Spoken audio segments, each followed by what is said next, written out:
Les podcasts, l'inclusion. Bienvenue dans T-Learning, le podcast qui accompagne les travailleurs indépendants handicapés, les TIH, dans leur parcours entrepreneurial. Ce podcast est réalisé avec le soutien de la GFIP et de la Fondation Malakoff Humanis Handicap.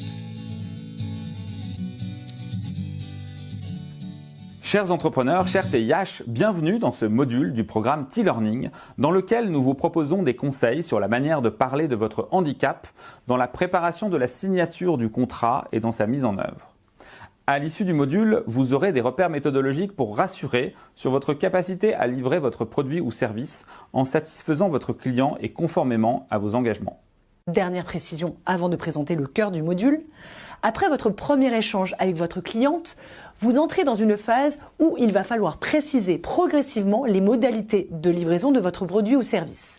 Le point critique est d'avoir abordé les questions les plus importantes avant signature du contrat ou validation de votre devis. Pour cela, il n'y a pas de méthode unique, d'où l'importance de vous préparer. Nous allons structurer ce module en 3 parties. Première partie, rappel issu du module 1 sur le premier échange commercial avec votre client. Deuxième partie, les principes qui guident nos conseils. Troisième partie, les étapes que nous recommandons. Première partie, rappel issu du module 1, premier rendez-vous. Présentez votre offre avant de parler de handicap. Faites part de vos besoins spécifiques afin de réunir les meilleures conditions de livraison. Rien ne vous oblige à parler de votre situation de handicap en détail. Deuxième partie, les principes. Premier principe, trouvez le bon niveau de détail. Jusqu'à quel point faut-il parler de vos besoins spécifiques et de votre handicap avant la signature du contrat? Suffisamment pour rassurer votre cliente et pas trop pour ne pas l'inquiéter en révélant des détails excessifs sur votre situation ou en révélant plus d'éléments que ce que vous souhaitiez. Deuxième point, apportez des détails progressivement. Ce n'est pas parce que vous vous sentez en confiance avec la cliente qu'il est bénéfique de lui préciser toutes les contraintes liées à votre handicap. Troisième point, s'adapter à sa cliente en écoutant ses préoccupations. Vos propos seront plus efficaces si vous vous adaptez à ses besoins de réassurance et de détail.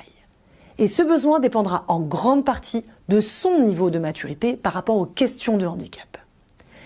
Essayez d'en parler de manière concise et efficace. Il est très important de maîtriser vos messages pour rassurer sans noyer votre cliente sous des détails qui risqueraient de l'angoisser inutilement. Cela fait le lien avec notre principe suivant, qui est d'être prêt à parler des solutions afin de couvrir les cas de difficultés ou risques sur la livraison, comme par exemple une hospitalisation, si ces risques ont une probabilité significative de se produire.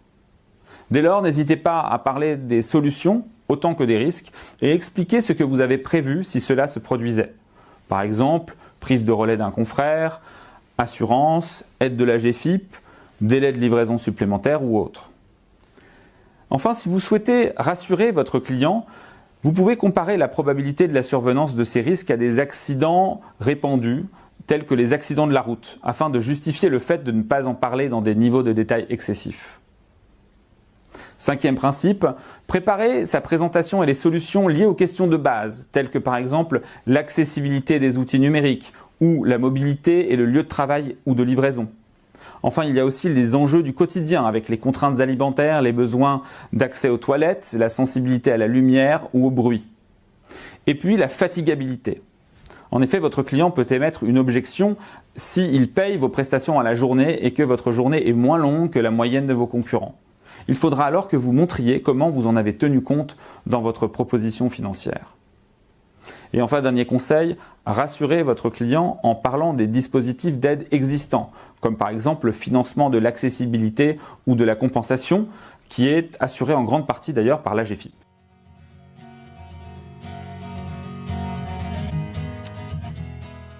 Troisième partie, les étapes.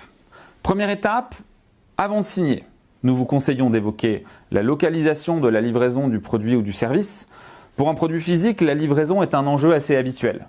Pour la prestation de service, il peut être plus délicat. Certains clients estiment parfois qu'il est préférable que vous soyez dans leurs locaux pour toute la prestation.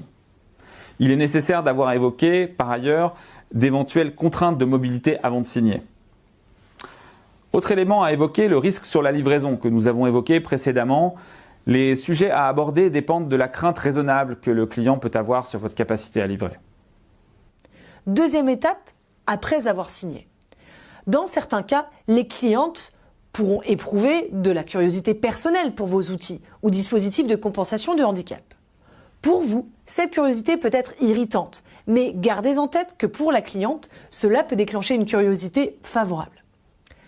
La cliente pourrait vous demander des détails supplémentaires sur vos besoins spécifiques. À nouveau, il faudra trouver le bon équilibre. Rassurer avec davantage de précision, sans noyer la cliente sous des informations inutiles, intimes ou anxiogènes. Comme toujours, il est essentiel de vous entraîner à présenter ce sujet à vos clients en présentant des solutions concrètes. Merci d'avoir écouté cet épisode réalisé par l'Inclusion avec le soutien de la GFIP et de la Fondation Malakoff Humanis Handicap et en partenariat avec HUP Entrepreneur. N'hésitez pas à commenter, à partager, à vous abonner à ce podcast et à lui mettre des étoiles pour contribuer à un monde du travail plus inclusif.